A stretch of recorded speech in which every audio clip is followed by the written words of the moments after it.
जय नमोस्तु नमोस्तु नमोस्तु। नमो अरिहंताणम, नमो सिद्धाणम, नमो आयर्याणम, नमो अज्ञायाणम, नमो लोये सव्यसाहुणम। वंदितु सव्यसिद्धे ध्रुवमचलमणोवमं गदिं पते। वोचामि समय पाहुड मिणमो सुध केवली भणिदम। नमः समय साराय स्वानुभूत्या चकासते चित् स्वभावाय भावाय सर्वभावांतरच्छिदे। जिन स्वानुभूति से खीरी मम स्वानुभूति मधिगिरी। श्री विमल धारा जैन श्रुत आनंद अमृत से भरी। समता प्रवाह बहावती रागादि विकल्प तोड़ी के। माँ सरस्वती प्रतिभाव वंदन दृष्टि निज में जोड़ी के। दृष्टि निज में जोड़ी के। ग्रंथराज समय सार जी यहाँ विराजमान है। आचार्य कुंद कुंद स्वामी की यह सुंदर रचना है और अत्यंत गहराई से एक एक विषय वस्तु को आचार्य देव यहाँ स्पष्ट कर रहे हैं। अप्रतिबुद्ध माने अज्ञानी का लक्षण यहाँ चल रहा था। 19 नंबर की गाथा में ये कहा कि जब तक ये जीव कर्म और नौकर्म इनमें एकत्व बुद्धि करता रहेगा तब तक अज्ञानी रहेगा। माने जब पर पदार्थों के साथ में एकत्वपना करता है, ममत्वपना करता है, यही अज्ञानी का लक्षण है। माने अज्ञानी का लक्षण ऐसा नहीं है कि कोई व्यक्ति ना समझ हो तो वो अज्ञानी है। अज्ञानी का लक्षण ये नहीं है कि जिसमें समझ कम है, बुद्धि कम है, वो अज्ञानी होगा, ऐसा नहीं है। अपितु अज्ञानी का लक्षण ये है कि शरीर में एकत्वपना करता है, वो अज्ञानी है। देह को अपना मानता है, वो अज्ञानी है। पर पदार्थों में अपनेपन की बुद्धि रखता है, वो अज्ञानी है। और जो पर के साथ में अपनेपन की बुद्धि को छोड़ देता है, वही वास्तव में ज्ञानी है। तो इस तरह ज्ञानी और अज्ञानी इनकी जो पहचान का चिन्ह है वो मान्यता है, ज्ञान नहीं है। ज्ञान बहुत हो, बड़े बड़े इंजीनियर, साइंटिस्ट, नॉलेज तो बहुत है, ज्ञान तो बहुत है, लेकिन फिर भी वो अज्ञानी है। बोले गजब हो गया, इतना ज्ञान होते हुए भी आप अज्ञानी कह रहे हो। सीए है और बड़े बड़े अच्छे अच्छे पीएचडी हैं और पोस्ट पीएचडी हैं और न मालूम क्या क्या कितनी डिग्रियां हैं उनके पास में, उसके बावजूद भी आप उन्हें अज्ञानी कह रहे हो कि हाँ हम यहाँ मोक्ष मार्ग की चर्चा कर रहे हैं। प्रकरण मोक्ष मार्ग का है। जिनके जीवन में मोक्ष मार्ग प्रकट नहीं हुआ है वो सब अज्ञानी है। माने ज्ञानी और अज्ञानीपन की चर्चा ये मोक्ष मार्ग की अपेक्षा से की जा रही है। जिसके जीवन में मोक्ष मार्ग नहीं है वो सब अज्ञानी, और जिनके जीवन में मोक्ष मार्ग है वो सब ज्ञानी। इसका मतलब देह और आत्मा के एकत्व का अध्यास जिनके जीवन में है वे सभी अज्ञानी हैं। ये सब ज्ञानी अज्ञानी की चर्चा 19 नंबर गाथा में कही।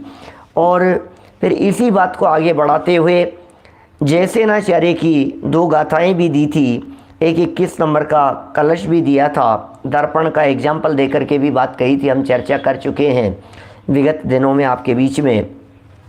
20, 21, 22 3 गाथाएं और यहाँ कही। बड़ी सुंदर गाथाएं थी। एक बार इन गाथाओं को पढ़ करके आगामी कलश की तरफ हम यहाँ से बढ़ेंगे।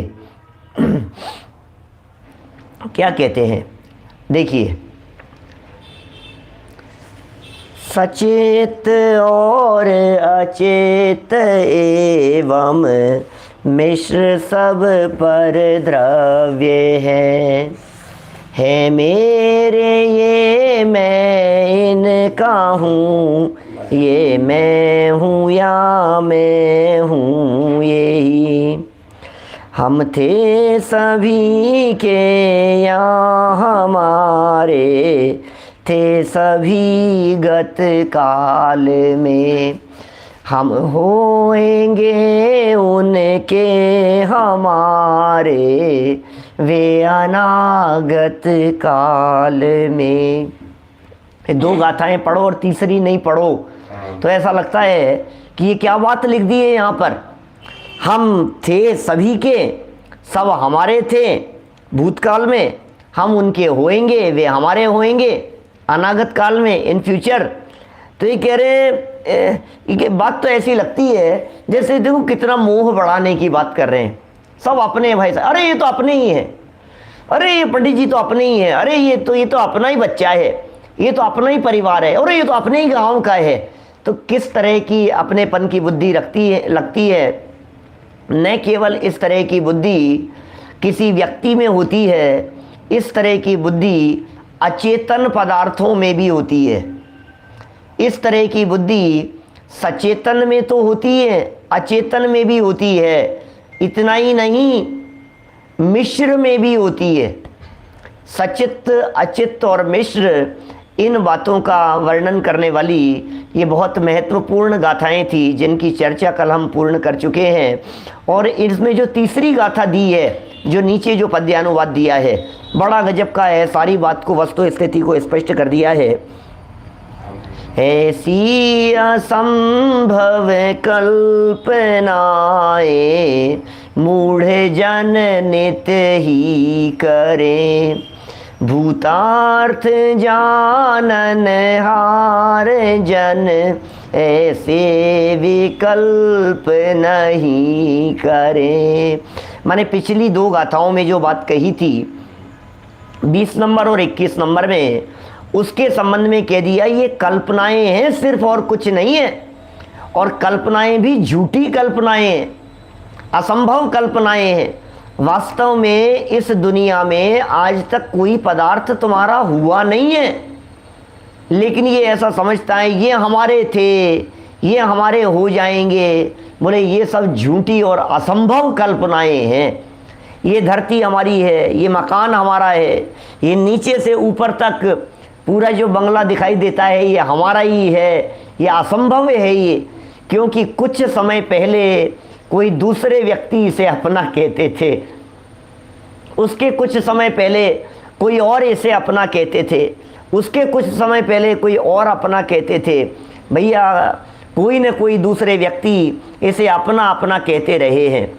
अरे भाई ये धरती, जिस धरती पर आज हम बैठे हुए हैं, जिस धरती पर आज हमारा निवास स्थान है, ये धरती तो अनादिकाल से है। ये धरती कब नहीं थी बतलाइए? ये धरती तो सदा से ही है ना। तो इस धरती को कभी कोई अपना कहता था, कभी कोई अपना कहता था। जो राजा हुआ वो अपना कहता रहा, जो यहाँ के एमएलए हैं वो ये कहते हैं अरे ये तो सारे मकान अपने ही हैं। जो पार्षद हैं यहाँ के नगर निगम के, वे कहते हैं अरे ये तो मेरा ही एरिया है, ये सब अपने ही हैं। जिसने ये प्लॉट काटे थे वो कहता है कि ये तो मेरे ही है। जिस बिल्डर ने बनाए थे वो कहता है कि मेरे ही है, मेरे ही बनाए हुए हैं, मेरे ही तो हैं, ये सब मेरे हैं। जिस ठेकेदार ने बनाए, जिन कारीगरों ने बनाए, जिसने बेचे, जिसने खरीदे, कहाँ कहाँ तक एकत्व ममत्व बुद्धि दौड़ रही है। लेकिन ये कह रहे हैं भैया ये धरती आज तक कभी किसी की नहीं हुई। क्या झाड़ू लगाने वाले भी कहते हैं कि ये मेरा ही है। झाड़ू पोछा करने के लिए जो आते हैं वो भी यही कहते हैं ये तो हमारा मकान है। क्या लो साहब, कहाँ कहाँ एकत्व बुद्धि दौड़ रही है। लेकिन वस्तु स्थिति तो यही है कि न धरती किसी की हुई है, न जमीन मकान किसी का हुआ है। भगवान बाहुबली स्वामी के संदर्भ में ऐसी बातें कही जाती है कि ये विकल्प उनके चित्त में रह गया था कि मैं भरत की भूमि पर खड़ा हूँ। जब भरत जी 6 खंड को जीते और 6 खंड को जीतने के बाद जब वे अपने अयोध्या में प्रवेश कर रहे थे तो चक्र रत्न ने प्रवेश नहीं किया। मालूम चला कि ये चक्र रत्न ने क्यों नहीं प्रवेश किया, तो पता लगा कि कोई ऐसा है इस 6 खंड में जिसने अधीनता स्वीकार नहीं की है। तो बोले ऐसा कौन हो सकता है जिसने अधीनता स्वीकार नहीं की है, तलाशो जरा कौन छूट गया है। तो मालूम चला कि बाहुबली छूट गए। अरे बोले वो तो अपना छोटा भाई है, क्या फर्क पड़ गया है। तो तुरंत संदेश भेज दो, सिपाहियों को भेज दिया, सेनापति को भेज दिया अधीनता स्वीकार करने के लिए। बाहुबली ने मना कर दिया। बाहुबली ने कहा कि नहीं, क्या हम भी उसी बाप के बेटे हैं जिसके तुम हो। क्या पिताजी जब राज्य देकर के गए हैं, हम ऐसा कैसे दे देंगे। अब जो भी रही प्रथमानुयोग कुछ कहता है, दादा ने अभी उसको अलग तरह से भरत का अंतर्द्वंद में उस बात को अलग तरह से प्रस्तुत किया। इतिहासकार ये कह रहे हैं कि उनमें 3 युद्ध हुए, जल युद्ध हुआ, मल युद्ध हुआ, दृष्टि युद्ध हुआ, और उन तीनों ही युद्धों में बाहुबली जीत गए, ऐसा कहा जा रहा है। जब बाहुबली जीत गए तो भरत जी ने कहा कि ठीक है भैया तुम जीत गए तो ले लो चक्र तुम। चक्र उन्हें दे दिया, उनकी तरफ दिया, लेकिन चक्रवर्ती होने का पुण्य तो भरत जी के पल्ले था। क्या जब चक्रवर्ती होने का पुण्य भरत जी के पल्ले था तो वो चक्र रत्न भला बाहुबली के पास में कैसे टिक सकता था। बाहुबली को 3 परिक्रमा देकर के वो वापस भरत जी के पास में आकर के खड़ा हो गया। बाहुबली ने जब ये दृश्य देखा तो ज्ञानी तो थे ही, समझदार भी थे, वे समझ गए कि ये चक्रवर्तित्व मेरे पल्ले नहीं है पुण्य। जब चक्र रत्न ही यहाँ मेरे पास में नहीं रुका, जब चक्रवर्तित्व का पुण्य ही मेरे पास में नहीं है, तो कोई बात नहीं। उन्होंने तो कहा कि भरत भाई तुम संभालो और मैं दीक्षा लेता हूँ। बाहुबली ने दीक्षा ले ली और भरत जी राजपाट करते रहे। 12 महीने तक बाहुबली स्वामी खड़े रहे, एक ही स्थान पर गमन नहीं किया। दीक्षा लेने के बाद में भिक्षा के लिए भी नहीं निकले, गोचरी के लिए नहीं निकले, आहार के लिए नहीं निकले, और खड़े रहे एक ही स्थान पर। और प्रथमानुयोग और इतिहास यह कहता है कि पैरों पर बेलें चढ़ गई, सर्पों ने बिल बना लिए, सर्प और न मालूम क्या क्या खड़े रहे एक ही जगह पर, जंगल में खड़े थे, बिल्कुल ऐसे पर्वत की तरह, शिला की तरह खड़े हुए थे। और प्रथमानुयोग ये कहता है कि भरत जी ने जब जाकर के कहा, या प्रथमानुयोग ये कह रहा है कि बाहुबली के हृदय में ये शल्य रह गई थी कि मैं तो भरत की भूमि पर खड़ा हूँ। प्रथमानुयोग की स्टाइल है, प्रथमानुयोग की शैली है। द्रव्यानुयोग कर्णानुयोग तो यह कहेगा, कर्णानुयोग की स्टाइल तो यही है कहने की कि भैया अभी गुणस्थान 6वां 7वां ही था, श्रेणी नहीं चढ़ पाए थे, ये कर्णानुयोग कहेगा। कर्णानुयोग ये कहेगा सातिशय अप्रमत्त दशा नहीं हुई थी, 7वें गुणस्थान की ऐसी दशा नहीं हुई थी जिससे श्रेणी चढ़ सकते थे, 6ठे 7वें में निरंतर झूल रहे थे। द्रव्यानुयोग ये कहेगा कुछ न कुछ विकल्प जरूर बना रहा होगा, इतना स्थूल विकल्प तो नहीं आ सकता है कि मैं भरत जी की भूमि पर खड़ा हूं। ये द्रव्यानुयोग का कथन है कि भरत जी की भूमि पर खड़ा हूं। अरे नहीं, इतना ऐसा कोई विकल्प आता है क्या मुनि राजों को? जमीन वगैरह के संदर्भ में इस तरह का विकल्प मुनि राजों को नहीं आता है। ये द्रव्यानुयोग का कथन है। लेकिन प्रथमानुयोग की कथा कहानी तो यही कह रही है ना, प्रथमानुयोग की कहानी तो यही बात कह रही है कि भाई भरत की भूमि पर खड़े थे। चलो खैर, सच्चाई तो केवल ही जानते हैं, अंदर में क्या चल रहा है, आपके मन में क्या विकल्प चल रहे हैं प्रवचन सुनते हुए, ये आपके अलावा कोई नहीं जान सकता है। बाहुबली स्वामी भी मोक्ष गए और 12 महीने बाद फिर भरत जी आए वहां। प्रथमानुयोग की कथा बतला रहा हूं। और भरत जी ने आकर के कहा कि अरे आप विकल्प मत करो, आप क्या विकल्प करते हैं? ये धरती किसकी हुई है? ये आज तक कभी मेरी नहीं, ये मेरी नहीं है, मैं इसका स्वामी नहीं हूं। और जब भी जिस भी धरती पर खड़े होकर के मुनिराज ध्यान करते हैं, उस धरती का कोई ना कोई तो राजा होता ही है। तो ये कोई विकल्प करने की बात है क्या? जब भी मुनिराज कहीं खड़े होकर के साधना करेंगे तो वो किसी न किसी की भूमि तो होगी ही ना, इसमें क्या दम है? उनका विकल्प टूट गया और उन्हें केवल ज्ञान की प्राप्ति हुई।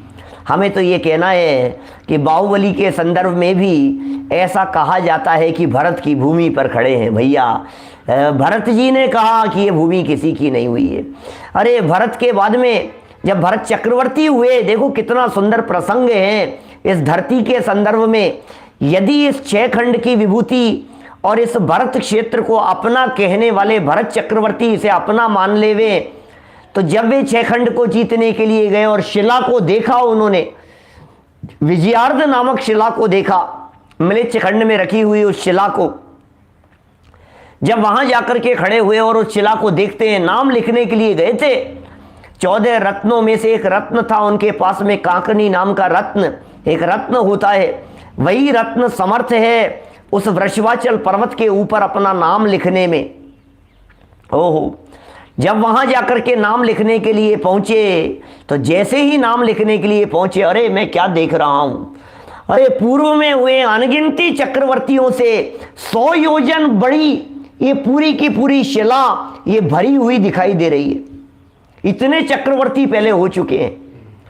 6 खंड भरत जो इस भरत क्षेत्र का सम्राट मैं हो रहा हूं, इस पूरे भरत क्षेत्र को विजय करने वाले, मैं तो समझ रहा था मेरे जैसा कोई चक्रवर्ती पहले नहीं हुआ होगा, लेकिन यहां तो ये चक्र रत्न मुझे नहीं, मेरे से पहले असंख्यात अनंत जीवों को ये चक्रवर्तित्व की प्राप्ति हो चुकी है। सारा मान खंडित हो गया, सारा मान गलित हो गया। अर्श से फर्श पर आ गए। बोलो कहां तक पहुंच गया था उनका ज्ञान, योग्यता, क्षयोपशम, बुद्धि, समझ लो आप जो कुछ भी कहो उसे, घमंड भी कह सकते हो। अंतर में थोड़ा सा मान भी बढ़ गया होगा कि मैं 6 खंड को जीतने वाला चक्रवर्ती सम्राट, और एकदम सारा का सारा मान धराशायी हो गया। नाम लिखने के लिए जिग्नेश भाई तिल भर भी जगह नहीं थी, तिल भर भी जगह नहीं थी नाम लिखने के लिए। इस तरह से वो चक्रवर्ती सम्राटों से भरी हुई शिला थी। किसकी हुई ये धरती? और फिर भरत जी के बाद में सगर चक्रवर्ती हुए, फिर तीसरे चक्रवर्ती हुए, चौथे, 5वें चक्रवर्ती हुए, शांतिनाथ स्वामी भी चक्रवर्ती हुए, भगवान कुंथुनाथ स्वामी भी चक्रवर्ती हुए, अरनाथ स्वामी भी चक्रवर्ती हुए, कितने 12 चक्रवर्ती हुए, ब्रह्मदत्त चक्रवर्ती, सुवोम चक्रवर्ती, सनत कुमार चक्रवर्ती, ये सब तो नाम अपन जानते हैं। तो जब 6 खंड की विभूति का स्वामी वो चक्रवर्ती वही इसका स्वामी नहीं है, तो हम आप लोग किस बात का घमंड कर रहे हैं कि ये धरती हमारी हो गई, ये जमीन मकान दुकान हमारी हो गई? हो ही नहीं सकती ये किसी की। हम मरे और कोई दूसरा कहेगा कि मेरा हो गया क्या? हमारे पहले कोई और अपना कहता था, यही चलता रहा है। इसलिए कह रहे हैं भैया, ये जो गाथा कही है 21 नंबर गाथा, 22 नंबर गाथा जो यहाँ प्रस्तुत की है, ऐसी असंभव कल्पनाएं मूढ़ जन नित ही करे, भूतार्थ जानन हार जन ऐसे विकल्प नहीं करे। जो भूतार्थ को जानते हैं, जो सच्चाई को जानते हैं, जो सारी वस्तु स्थिति को जानते हैं, पहचानते हैं, समझते हैं, वे इस तरह के मूर्खतापूर्ण विकल्प नहीं करते। वे इस तरह के विकल्प नहीं किया करते हैं। भरत जी भी मोक्ष चले गए, बाहुबली भी मोक्ष चले गए। अरे बाहुबली स्वामी तो ऋषभदेव भगवान के पहले मोक्ष चले गए। क्या पहले तो उनकी मां गई, ऋषभदेव से पहले, माने ऋषभदेव तो दीक्षा लेकर के केवल ज्ञान सहित समव शरण में बैठे रहे, और बाहुबली स्वामी उनका ही उपदेश सुन करके बाद में पहले केवल ज्ञान की प्राप्ति कर ली, मोक्ष चले गए पहले। ये बड़ा स्वरूप ही बड़ा अद्भुत है भाई साहब। 20 और 21 नंबर की गाथा में जिस तरह की मान्यता व्यक्त की गई थी, 22 नंबर की गाथा में उस मान्यता का खंडन कर दिया गया। सचित, अचित और मिश्र, ये जो 3 शब्द यहाँ दिए गए 20 नंबर गाथा की पहली लाइन में, सचित, अचित और मिश्र द्रव्य, जैसे आचार्य देव ने इसका जो खुलासा किया था, कल हमने वो विश्लेषण आपके बीच में किया है। आज तो ये चर्चा थोड़ी सी हमने अलग हटके पुरानी चर्चा को ही एक प्रकार से नए एंगल से प्रस्तुत किया है आपके सामने। सचित्त क्या होते हैं? बोले जो भी चेतन दिखाई दे रहे हैं वे सचित्त हैं। अचित्त क्या है? जो भी चेतन दिख रहे हैं, स्त्री है, पुत्र है, भाई है, माता पिता हैं, ये सब तो चेतन है, इनमें अपनापन। अचित्त क्या है? तो अचित्त में कह दिया कि जो भी मोबाइल, लैपटॉप, टेबल, कुर्सी, जमीन, मकान, दुकान, ये सब जो दिखाई दे रहे हैं, ये सब अचित्त हैं। और मिश्र किसे कहा? तो मिश्र शब्द का स्पष्टीकरण अमृत चंद्राचार्य देव ने तो ऐसा किया था कि ये जो नगर गांव आदि हैं, ये सब हमारे हैं, क्योंकि गांव में चेतन भी है और अचेतन भी है, और गांव को अपना कहना, ये मिश्र को अपना कहा है। लेकिन जैसे आचार्य देव ने इस बात को अलग एंगल में समझाया था, और उन्होंने ये कहा था जैसे आचार्य देव ने कि भाई ये जो गहनों सहित व्यक्ति है, जेवर के साथ में जो व्यक्ति है, गहनों वाली जो स्त्री है, उसे अपना कहना, ये सचित्त अचित्त माने मिश्र द्रव्य के अंतर्गत उस बात को शामिल किया। ये गृहस्थों की अपेक्षा से जैसे आचार्य देव ने 3 प्रकार से स्पष्ट किया था संजय जी। पहला तो गृहस्थों की अपेक्षा से सचित्त अचित्त मिश्र, और ये साधुओं पर भी सचित्त अचित्त मिश्र लागू होता है। जो तपोधन कह करके पुकारा, उनको वहाँ मुनिराज कह करके पुकारा, मुनिराज के जीवन में भी ये 3 बातें बनेगी। कैसे बनेगी? कि अपने जो शिष्य हैं उनके प्रति जो अपनापन हो, या जो शिष्य हैं अपनापन नहीं भी हो तो भी उनके शिष्य उनके लिए सचित्त हैं। उनके जो पीछी कमंडल आदि हैं, ये सब अचित्त हैं उनके लिए, और पीछी कमंडल सहित जो दिखाई दे रहे हैं मुनिराज, वे उनके लिए मिश्र हैं। इस तरह सचित्त अचित्त और मिश्र द्रव्य की बात वहाँ कही गई थी। साथ में ये तो तपोधन की बात हुई, इसी तरह से निर्विकल्प समाधि वालों की भी बात कही उन्होंने। जो निर्विकल्प समाधि में मग्न हैं उनमें भी सचित्त अचित्त मिश्र बतलाया। बोले वो कैसे होगा? तो बोले निर्विकल्प आत्मा में लीन रहने वाले सिद्ध भगवान तो अकेले सचित्त हैं, प्योर सचित्त हैं, वो प्योर जीव है सिद्ध भगवान। और अचित्त उन्होंने कह दिया, बोले ये जितने भी दूसरी चीजें हैं, धर्म अधर्म, आकाश काल, पुद्गल द्रव्य, ये सब प्योर अचित्त हैं। पुद्गल द्रव्य, धर्म द्रव्य, अधर्म द्रव्य, आकाश द्रव्य, काल द्रव्य, ये प्योरली अचित्त हैं। सिद्ध भगवान प्योरली सचित्त हैं, चेतन हैं, शुद्ध आत्मा हैं। और ये जितने दिखाई दे रहे हैं ये सब अचित्त हैं। मिश्र क्या हैं? तो उन्होंने कहा संसारी जीव, ये मिश्र हैं। शरीर और आत्मा दोनों के साथ में दिख रहा है ना, बोले ये मिश्र हैं। तो इस तरह से उनमें सचित्त अचित्त और मिश्र की बात कही। लेकिन जो मुनिराज हैं और जो निर्विकल्प समाधि में लीन रहते हैं, वे तो इनमें सचित्त में, अचित्त में और मिश्र में, इनमें अपनापन नहीं करते, इसलिए ज्ञानी हैं। और जो अज्ञानी हैं वे सचित्त में भी, अचित्त में भी और मिश्र पदार्थों में भी अपनापन करते हैं, इसलिए वे सब अज्ञानी हैं। माने अज्ञानी जीव इन सब में अपनापन किया करते हैं। इस तरह सचित्त अचित्त और मिश्र द्रव्यों के संदर्भ में बात यहाँ कही गई थी। और भूतार्थ जानने वाले इस तरह के विकल्प नहीं करते हैं। चलिए, इसकी टीका भी पढ़ ली थी, इस विषय को भी काफ़ी स्पष्ट कर दिया था। हम आगे बढ़ते हैं 22 नंबर कलश की तरफ। पेज नंबर है 66 नंबर पेज पर। ये सारी बातें जो पढ़ ली थी मैंने उन सब का स्पष्टीकरण कर दिया है। आज तो मोह के त्याग की प्रेरणा देने वाले हैं। 66 नंबर पेज पर ऊपर संस्कृत की 2 पंक्तियां कलश के रूप में दी हुई है, मालिनी छंद। संस्कृत की पंक्ति पढ़ता हूं, फिर नीचे हिंदी पढ़ूंगा। त्यजतु जगदिदानीं मोहमाजन्मलीनं रसयतु रसिकानां रोचनं ज्ञानमुद्यत इह कथमपि नात्मानात्मना साकमेकः किल कलयति काले क्वापि तादात्म्य वृत्तिम। नीचे पद्यानुवाद पढ़ते हैं। हरि गीत के ऊपर की 2 पंक्तियां पढ़ लेते हैं।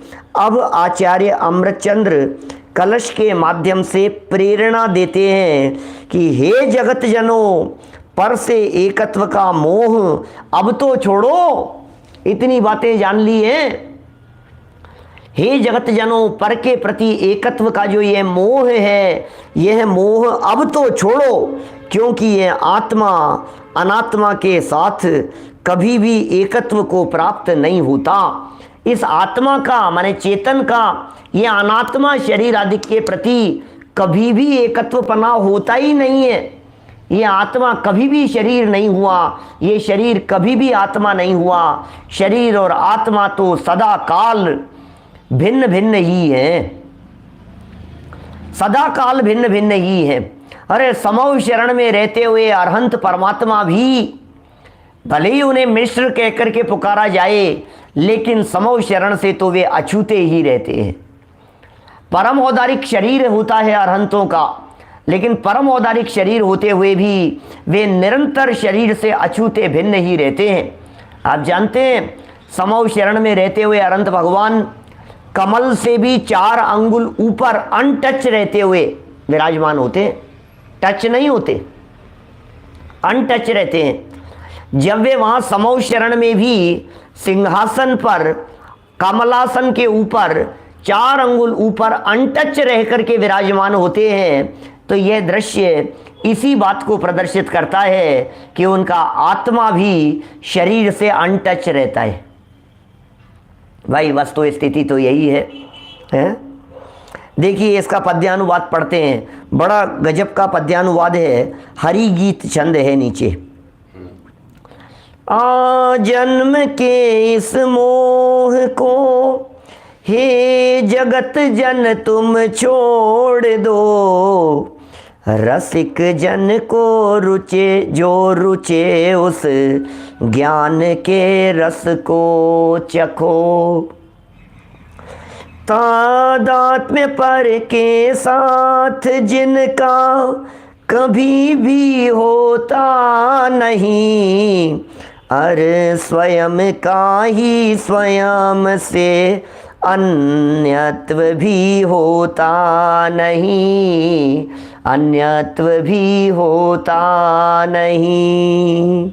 क्या कह रहे हैं? आजन्म के इस मोह को हो हे जगत जन, हे जगत के प्राणियों, हे जगत के जीवों, आजन्म के माने जन्म से लेकर, क्या कहना चाह रहे हैं? आजन्म के माने, और जन्म तो इस जीव का हुआ ही नहीं है कभी भी, तो आजन्म के कह करके क्या कहना चाहते हैं? अनादि के मोह को छोड़ने की बात कह रहे हैं क्या?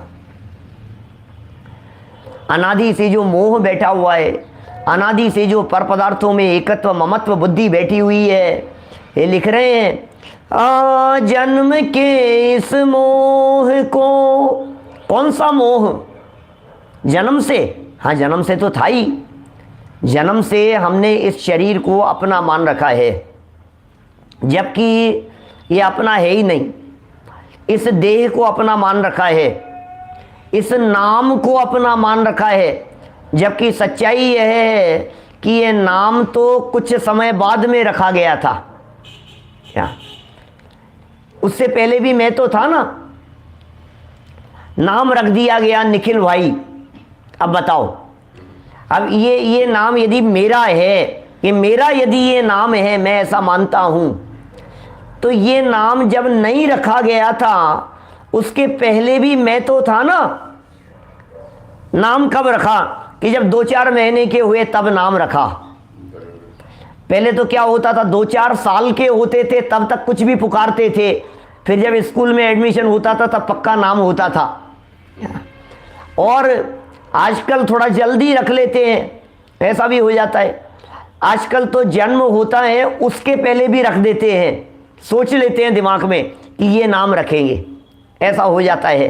तो जब जन्म होता है हॉस्पिटल में तो तुरंत उसी समय नाम रख दिया जाता है कि भाई ये नाम है, ये बताओ नाम, लड़का हुआ है नाम बता दो कि भाई ये नाम है। तब तो ठीक है ना, कि नहीं तब भी ठीक नहीं है। क्यों? क्योंकि मेरा जन्म तो उसके 9 महीने पहले गर्भ में हो गया था, तब तो कोई नाम नहीं था। भाई मैं तो आ ही चुका था ना गर्भ में, और गर्भ में आने के भी कई महीनों बाद में जब नाम रखा गया था तो मैं तो उसके पहले भी था। और यदि मैं गहराई से बात करूं तो मेरा अस्तित्व तो पिछले जन्म में भी था, उसके पिछले जन्म में भी था, उसके पिछले जन्म में भी था। इसका मतलब मैं तो बहुत अनादिकाल से हूं, मैं तो चैतन्य आत्मा हूं, न मैं नाम वाला हूं न मैं शरीर वाला हूं। लेकिन अपने आप को नाम से जोड़ना, अपने आप को शरीर से जोड़ना, ये मोह है। इसे दर्शन मोह कह करके पुकारा गया है शास्त्रों में।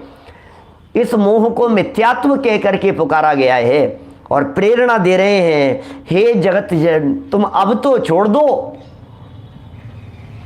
जब पिछली गाथाओं में इसे अज्ञानी का लक्षण कहा, पिछली गाथाओं में इसे मिथ्यात्वी का लक्षण कहा, पिछली गाथाओं में इसे अनंत संसार का कारण कह करके पुकारा गया, जब ये बात समझ में आ गई कि ये जहर है तो अब ये कह रहे हैं अब तो छोड़ दो, कम से कम अब तो छोड़ दो।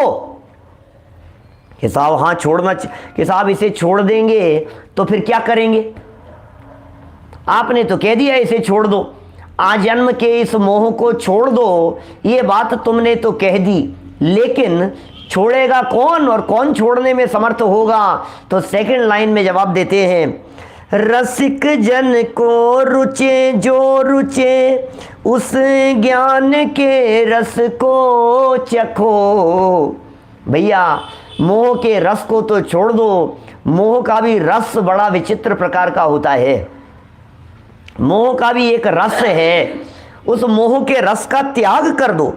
और रसिक जनों को जो रुचता है, रसिक, अरे चैतन्य रस के जो रसिया लोग हैं, जिन्हें चैतन्य का रस पसंद आता है, जिन्हें आत्मा का रस पसंद आता है, वो रस ही कुछ विलक्षण जाति का होता है। वो रस ऐसा होता है जिसे एक बार उस चैतन्य का रस आ जाता है फिर उसे जगत में कहीं भी रस नहीं आता है, फिर उसे भोगों में रस नहीं आता, फिर उसे विषयों में रस नहीं आता, फिर उसे खान पान और 5 इंद्रियों के विषय भोग नीरस लगने लगते हैं। ये आत्मा के अतीन्द्रिय आनंद रस की तो बात ही कुछ अपूर्व है। माने वो आत्मा का अतीन्द्रिय आनंद रस, आप सोचिए जरा, वो आनंद रस को जो जीव चख लेते हैं, जिन्हें वो आनंद रस आता है, उसके दम पर ही तो महल मकान छोड़ करके वन की तरफ दौड़ जाते हैं। आखिर उन्हें क्या मिल गया है? सुविधाएं छोड़ दी, राजपाट छोड़ दिया, महल मकान छोड़ दिए। महलों के सुख को छोड़, आखिर क्यों छोड़ दिया? ज्ञान का रस चख लिया, आनंद रस चख लिया, अंदर अतीन्द्रिय आनंद रस को चख लिया, ऐसा है। मैंने अभी दीक्षा कल्याण के प्रसंग पर जो कुछ भजन चलते थे इस तरह के, वो सारे भजन यहाँ लागू करो। मैंने छोड़कर चल दिए वन की ओर। कैसे चल दिए? क्या क्या भजन है, देखो इस तरह की बहुत सारी पंक्तियां हैं भजनों की, हम सुनाते भी रहते हैं बीच बीच में। विषयों की तृष्णा को छोड़ संयम की साधना में चल पड़ने मी कुमार। विषयों की तृष्णा को छोड़ संयम की साधना में चल पड़े पार्श्व कुमार। किसी का भी नाम ले लीजिए 2400 तीर्थंकरों को, ये क्या छोड़ करके कहाँ निकल चले हैं बतलाइए। माने ये जो तृष्णा दिखाई देती थी पंचेंद्रिय विषय भोगों की, ये जो आनंद और ये जो सुख बुद्धि दिखाई देती थी, इसमें सुख है, इसमें सुख है, इसमें सुख है, ये सारी बुद्धि टूट गई। इसका मतलब अंदर में और कुछ उन्हें सारभूत लगने लगा। संसार लगने लगा अब असार, निज गायक की सुधि आई। संसार लगने लगा अब असार, संसार असार लगने लगा भैया, असार लग रहा है ये संसार। निज गायक की जिनको सुध आ गई है, अपने चैतन्य रस को, ज्ञान रस को रसास्वादन करने के लिए जिनकी बुद्धि और जिनका उपयोग दौड़ता है, ये उनकी चर्चा चल रही है। रसिक जन को जो रुचे, रसिक कौन है? रसिक, रसिक जन का अर्थ कलश टीकाकार पांडे राजमल जी साहब ने सम्यक दृष्टि ज्ञानी लिया है। वो रसिक हैं वास्तव में। असली रसास्वादन तो वे करते हैं, आनंद रस का वेदन करते हैं वे। तो रसिक जन को जो रुचे, जो उन्हें रुचता है, जो उन्हें पसंद आता है, उस ज्ञान के रस को हे भव्य जीवों तुम भी चखो एक बार उस रस को तो चखो, जिस रस के दम पर भरत चक्रवर्ती 6 खंड को छोड़ करके चल दिए। आखिर वो क्या रस था? 6 खंड के सम्राट, 96,000 रानियां, 96,000 महल, भरत जी को क्या रचा, क्या रुच गया कि बोले नहीं, इनमें कहीं सार नहीं दिखाई देता है। रामचंद्र जी क्या छोड़ करके निकल गए? बोलो अयोध्या का साम्राज्य छोड़ करके चले गए। बाहुबली स्वामी ने नहीं किया राज्य, कोई बात नहीं, हमें नहीं करना है अब राज्य। पोदनपुर का राज्य छोड़ करके चले गए। ऋषभ देव स्वामी को क्या दिखाई दिया कि अयोध्या का राज्य छोड़ करके चले गए? क्या कमी थी, मैं आपसे पूछना चाहता हूं। सब कुछ था, लेकिन संयम और दीक्षा के बाद जो आत्मा का प्रचुर आनंद था वो वहां गृहस्थी में नहीं था। बोलो, उसमें समाने के लिए, उसमें लीन हो जाने के लिए ये कहते हैं भैया ज्ञान के रस को चखो, विषयों का रस छोड़ दो और ज्ञान के रस को चख लो, ज्ञान के रस को चखो। फिर आगे 2 लाइन में क्या कहा?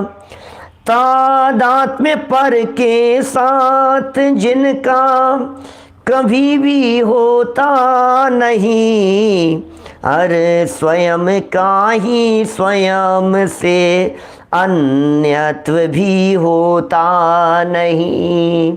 स्वयं का स्वयं से अन्यत्व नहीं होता और पर द्रव्यों के साथ में तादात्म्य पना होता ही नहीं है। ज्ञान का आत्मा के साथ में तो तादात्म्य है, ज्ञान और आत्मा तो एक में एक है। आत्मा में ज्ञान है और ज्ञान रूप आत्मा है। आत्मा में अनंत गुण हैं, गुणों के साथ में तो तादात्म्य है। मिश्री का मिठास के साथ में तो तादात्म्य है, लेकिन उसके डब्बे के साथ में तादात्म्य नहीं है। वो मिश्री कभी भी डब्बे के साथ में एक में एक नहीं हो सकती है।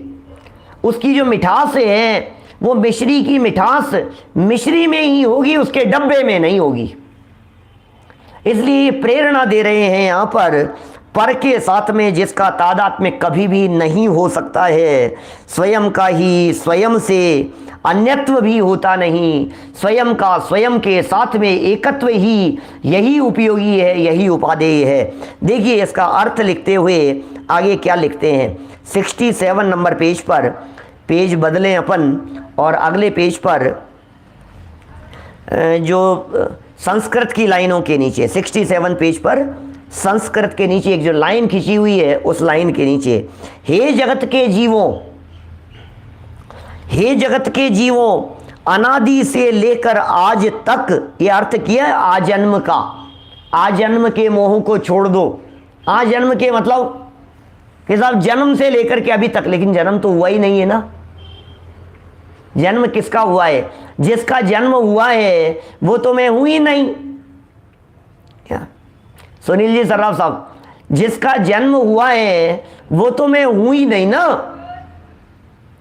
तो फिर किसको छोड़ने की बात करे भाई? अनादिकाल से, इसका मतलब जब से मैं हूं तब से उस मोह को, हे जगत के जीवों, सर्व जगत के जीवों को संबोधन करके कह रहे हैं, अनादि से लेकर आज तक अनुभव किए गए मोह को कम से कम अब तो छोड़ो, कम से कम अब तो छोड़ दो। अब तो क्यों छोड़ने की बात कर रहे हैं? क्योंकि अब समझ में आ गई है। अब तक तो समझ में नहीं आई थी।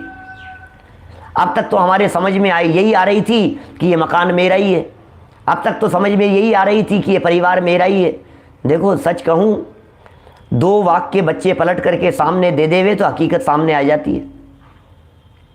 कितने अपने जिनके लिए हम मरे जा रहे हैं, जब वे पलट करके सामने जवाब दे देते हैं तो हमारे मोह को झटका नहीं लगता है।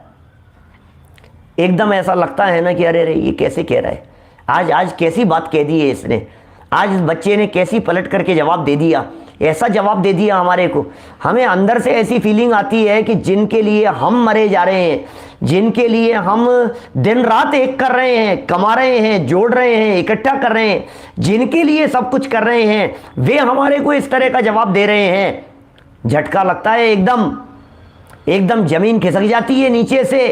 ये लिख रहे हैं यहाँ पर, अनादि से लेकर आज तक अनुभव किए गए इस मोह को अब ये बातें समझ में आ जाने पर कि आज तक इस दुनिया में कोई किसी का नहीं हुआ है, कोई अपना नहीं है।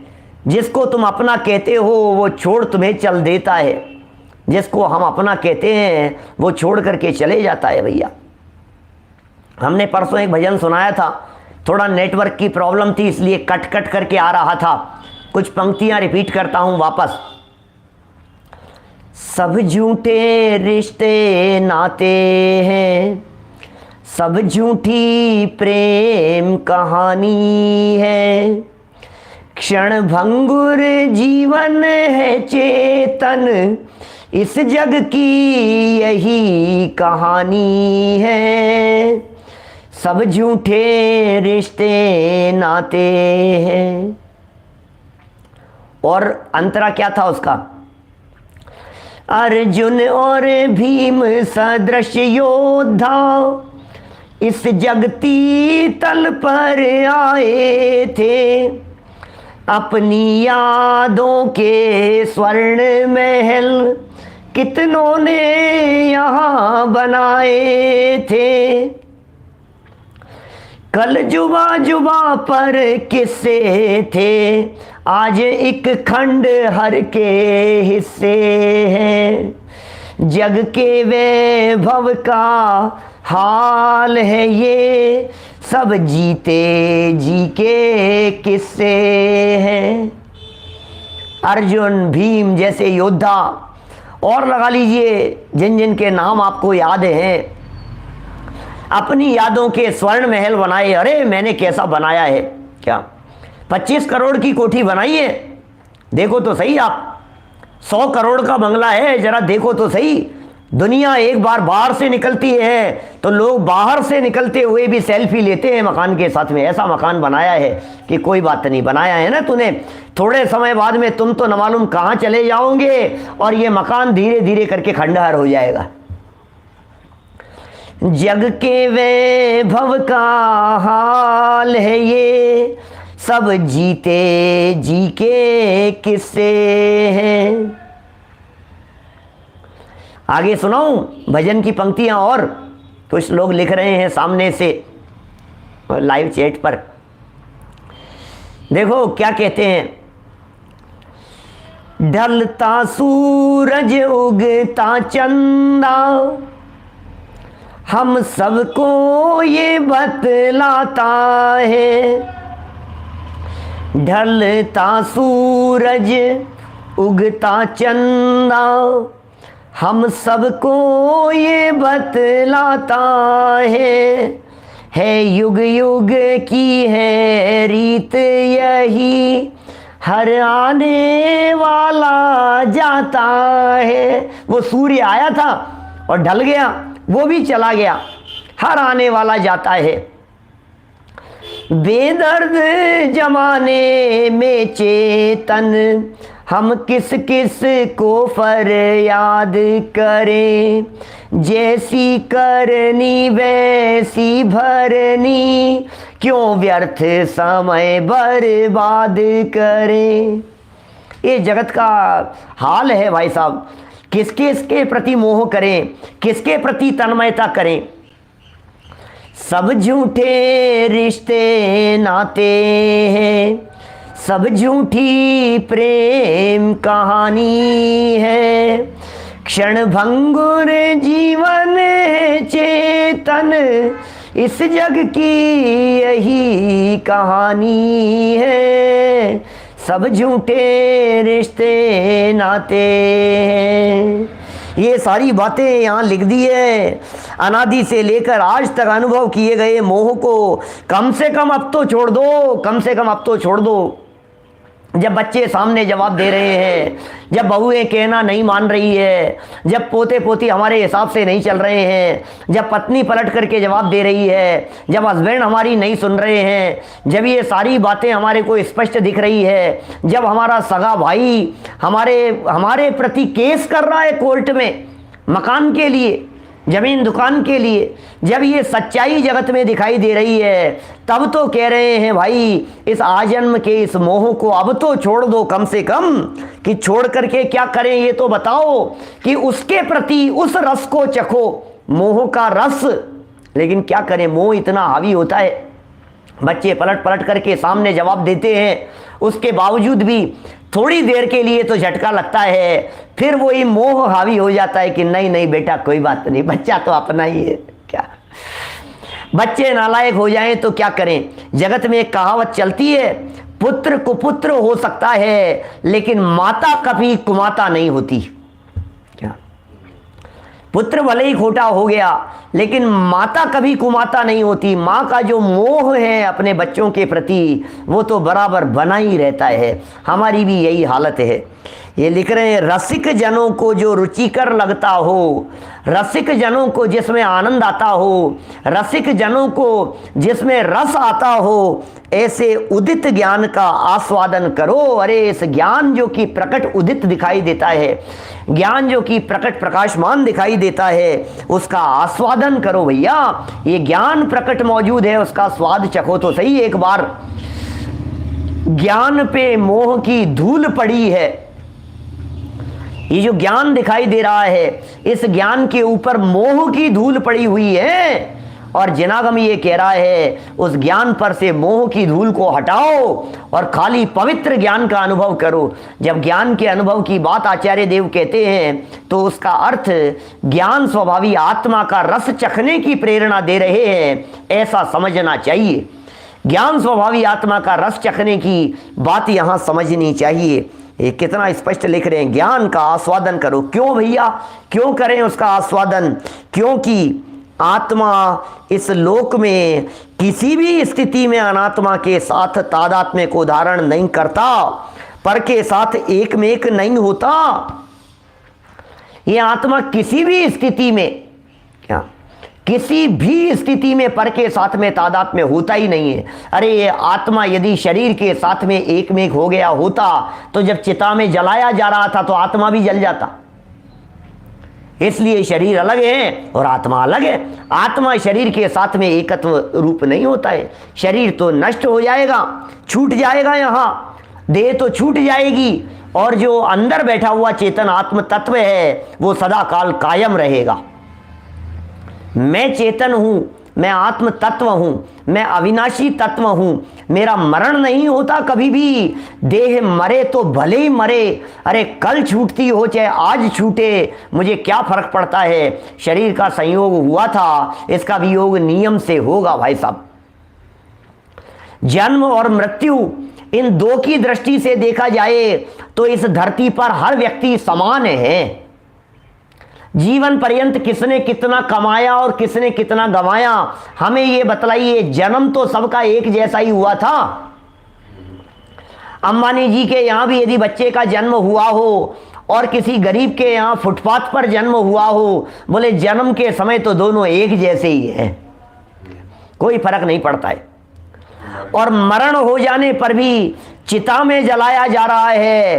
अरे भले ही चिता में जलाए जाने पर संपन्न व्यक्तियों को मान लो चंदन की लकड़ियों में जलाया जाए, लेकिन हश्र तो सबका एक जैसा ही होना है, चाहे गरीब हो चाहे संपन्न हो, दोनों ही बराबर ही हैं। अब बीच में तुम थोड़े समय के लिए अपने आप को कुछ भी समझते रहो और कुछ भी मानते रहो, ये मान्यता का फर्क है। जन्म और मरण दोनों स्थितियों में एक जैसा ही दिखाई देता है। अमिताभ बच्चन साहब हो, चाहे सचिन तेंदुलकर हो, ऐश्वर्या राय हो, चाहे समझ लीजिए क्लिंटन हो, चाहे ओबामा हो, चाहे बाइडेन हो, कोई भी समझ लो आप, बिपिन रावत भी चला गया, बिपिन रावत भी चला गया, सब ऐसी हालत है। रोज ऐसा ही है, सामने से भी लिख रहे हैं बिपिन रावत भी चला गया, उसकी तूती बोलती थी, अब क्या कहो, राख हो जाएगा।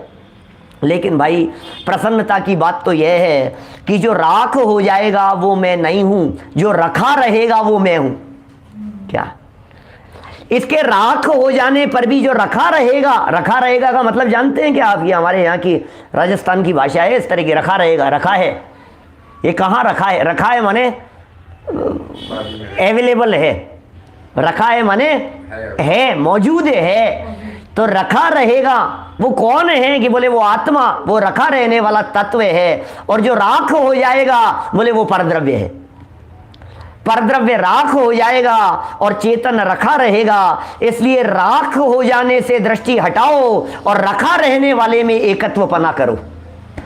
इस तरह से यहाँ ये कह रहे हैं आत्मा का किसी भी स्थिति में अनात्मा के साथ में तादात्म्य नहीं होता, वो तादात्म्य को धारण नहीं करता, पर के साथ एक में एक नहीं होता। रसिक जन शब्द का अर्थ कलश टीकाकार ने, माने पांडे राजमल जी कलश टीकाकार हैं, उन्होंने शुद्ध स्वरूप का अनुभव करने वाले सम्यक दृष्टि पुरुष किया है। सच में असली में तो रसिक जन वे ही हैं। और यदि थोड़ा नीचे उतर करके बात करें तो हम आप लोग सब जिन्हें चैतन्य सुहाता है, हम आप लोग सब जिन्हें आत्मा की बातें सुहाती है, जिन्हें वस्तु स्वरूप की बातों में आनंद आता है, उन सब रसिक जनों को मानो यहाँ प्रेरणा दी गई है कि मोह के रस को तोड़ो और चैतन्य आत्म तत्व के रस का रसास्वादन करो। इस तरह की चर्चा यहाँ इस 22 नंबर के कलश में की गई। इसी से जुड़ी हुई एकत्व, ममत्व और मोह को तोड़ने की बातें बतलाने वाला 3 गाथाओं का ग्रुप और है। कल इस प्रकरण को ठीक 9:20 पर अपन आगे बढ़ाएंगे। अभी की चर्चा को यहीं विराम देते हैं। जनवाणी स्तुति। निज निधि निज में बताई, यह अनंत उपकार है, उसके लिए जिन वाणी माँ को वंदना शतवार है, वंदना शतवार है। आज दोपहर की सवा में 4 बजे भी हम लाइव सेशन लेने वाले हैं। आज से रोजाना अभी कुछ दिनों के लिए, जब तक हम यहाँ जयपुर में हैं, नए चक्र की चर्चा चल रही है। ऋजु सूत्र नए की चर्चा हम आज दोपहर में करने वाले हैं। कुछ अलग हटके चर्चाएं हैं नैगमादि नयों के संदर्भ में। रात्रि 8 बजे जो लाइव चलता है वो यथावत चलेगा ही, और रात्रि 10 बजे जो पारस टीवी पर जो चलता है वो भी यथावत चलेगा। अभी 9 बार नमोकार मंत्र। नमो अरिहंताणम, नमो सिद्धाणम, नमो आयरियाणम, नमो वज्रायाणम, नमो लोये सव्यसाहुकम।